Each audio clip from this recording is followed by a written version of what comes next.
What's going on, traders? It's Lucas here from the Commitment of Traders Club.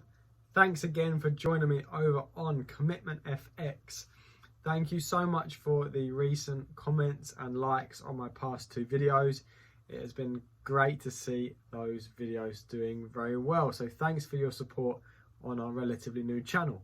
But today we have some fantastic trading opportunities and lessons to be learned.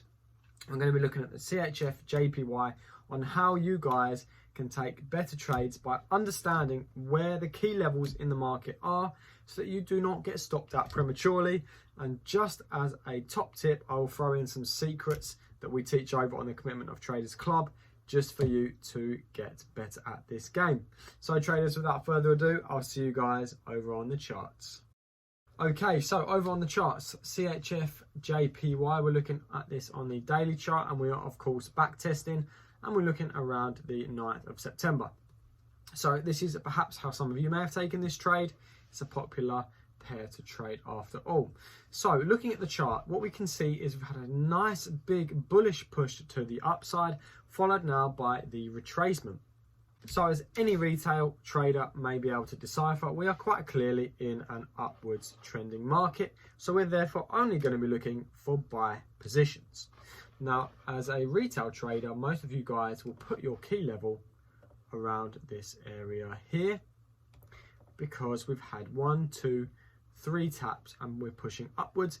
And any retail trader will be able to identify that the market is consolidating here before pushing to the upside. Although some of you may make the pitfall that we're now in a downwards trending market because we are failing to break the previous high. Now, top tip number 1 for you guys out there is join the Commitment of Traders Club, and you'll be able to identify before wasting any more time looking into your glass ball to see if the market is moving up or down. We'll be able to see what the banks and institutions are doing in the market. Okay, so we'll head over to the Commitment of Traders Club. We're looking at CHF JPY, and over here already I've pulled up the JPY. We are looking around the first week of September, maybe the second.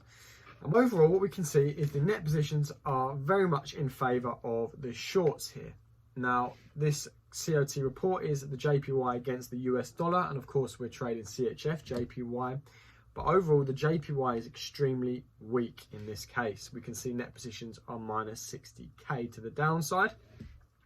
What we then want to do is identify the strength of the CHF. So we go over again to the CHF COT data.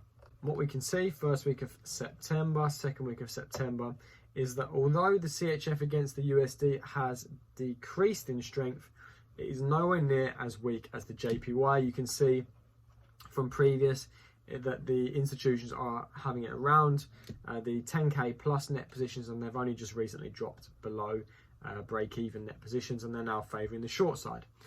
Now, this would be important if we're trading CHF USD, but we're trading CHF JPY. We make the link here that net positions on an institutional basis are very much biased to the short side, and net positions on the CHF are currently fluctuating up and down, but mainly strong against the JPY. Top tip number 1, we've identified that the institutions favour the CHF in this case over the JPY in that the weakness of the JPY can clearly be seen on the data. So going over on the charts, we've therefore gathered our confidence that we are only looking for buying opportunities because we want to be buying the CHF and selling the JPY. Fantastic. Now, next thing we want to do in order to take better trades as a retail trader is identify the key levels. And what I'm going to be showing you here is the pitfalls that the institutions put in place for you guys to lose your money and they can profit from this market. So as I've drawn on here, this would be the main level that retail traders will identify. You can see we've had this tap here, wick rejections below the area, but the market has generally closed in and around this blue area that I have marked on. But let's look at it in hindsight, and of course hindsight is a great thing. If you were to buy the market at around this blue area that I've marked on here, which again is coincidence with the left, you would have a trade which would look something like this, below the structure, below perhaps the wick here. And what would happen? You'd be stopped out immediately. Zoom in here so you guys can see. You'd be stopped out before you even had a chance to get into this trade. and again it pushes up, comes back down, stops yourself out. And if you had another trade as a pending order, say at or around this level, bang, you are knocked out of this trade again. So this is a clear sign of market manipulation. The banks and institutions know that based on the data from the left, and retail traders do not look as far left as they should, that this is where they're going to be putting their area of interest. And as you can see, once, twice, 3 times, you guys will lose money. Now let's say you're 4th time lucky and you are aware that the market is holding in or around this area, and you know the market is going to be pushing to the upside. You're going to put a buy order here, and so far so good, target up there. You are well and truly in the money. But what we want to do as competent traders is trade alongside the banks and institutions. First confluence we've identified, we know the banks and institutions favour the CHF over the JPY currently. The next step we need to do is actually identify the key area for what it is and not what it appears.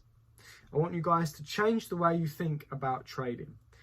Trading is a game where the patient players win and the impatient players lose. That is a famous quote.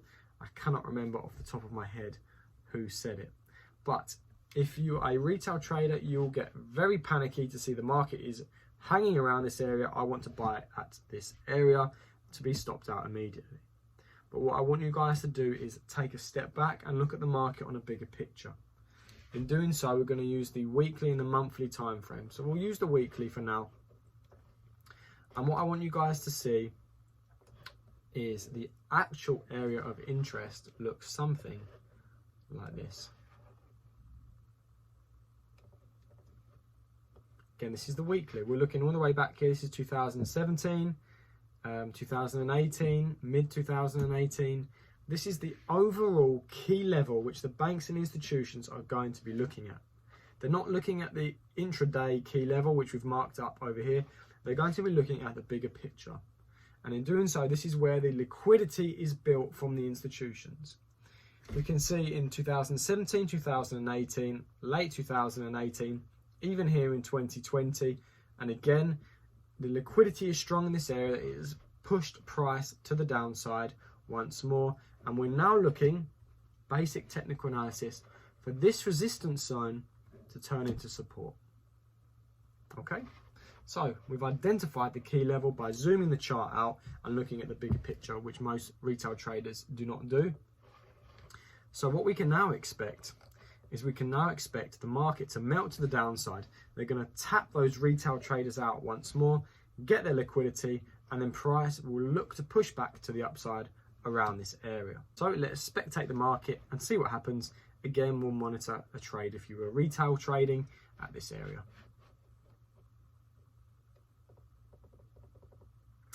You've been stopped out.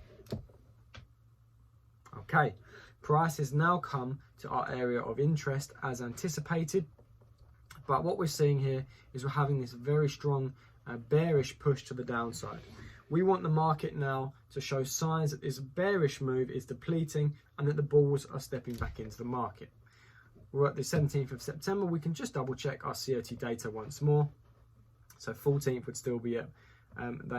Again, it's only minus 5k. If we go back onto the JPY, I'm sure it's exactly the same.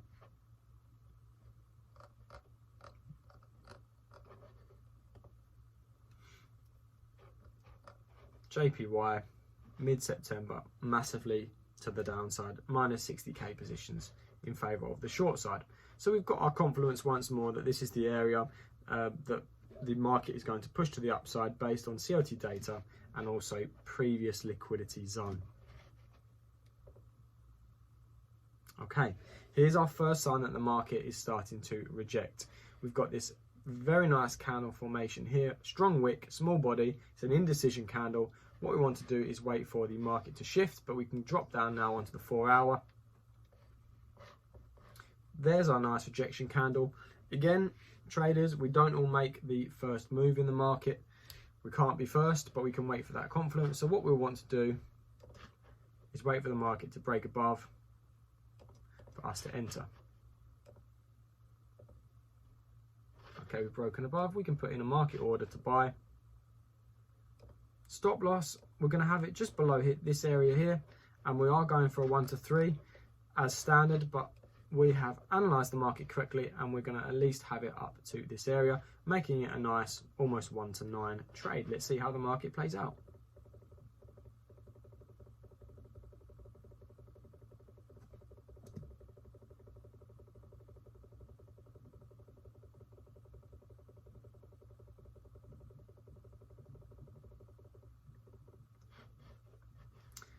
And there we have it, traders. A fantastic 1-to-9 trade, super easy to identify. I've got no indicators plastered on my screen as always, just using basic technical analysis. For those of you who've been watching along, thank you. We will refresh this, guys, for you so you can get a better understanding. So first step we did was identify the actual key level. It's not this area here. We can see that this area, looking back on it from our trade, is actually where the institutions are looking to take the retail traders out of the market, grab that liquidity that they need for price to actually drop back down to the major liquidity zone from the previous 3 or 4 years. Price does indeed come back to our area of interest. We waited for price to show that the bulls are stepping into the market. We didn't quite make the perfect entry, but again, that's life. We don't always make it. So what we did, we waited for it to break above the previous high. Our stop loss we kept reasonably tight, but we are on the 4-hour and we wanted there to be that little bit of wiggle room to always allow the market to breathe slightly. But our entry was nice. We had this bullish push to the upside, a nice retest, and it continued for our 1-to-9. And again, we could stretch the market higher dependent, but we don't want to be too greedy anyway. So traders, I hope you've understood this video clearly. The message of my video is zoom out of the chart, think like an institutional trader. Where's the retail got their money? Where are we going to grab that liquidity? And where is our perfect entry where all the money has been building up from previous? Zoom the chart out and you've got a winning strategy right there. Hit that subscribe button, traders. It means so much to me. Smash that like button as well. Help other retail traders out there understand the market from a different perspective, and let's all become better traders and take some money back from those institutional traders. I'll see you guys on the next video, and thank you so much for joining. Bye bye.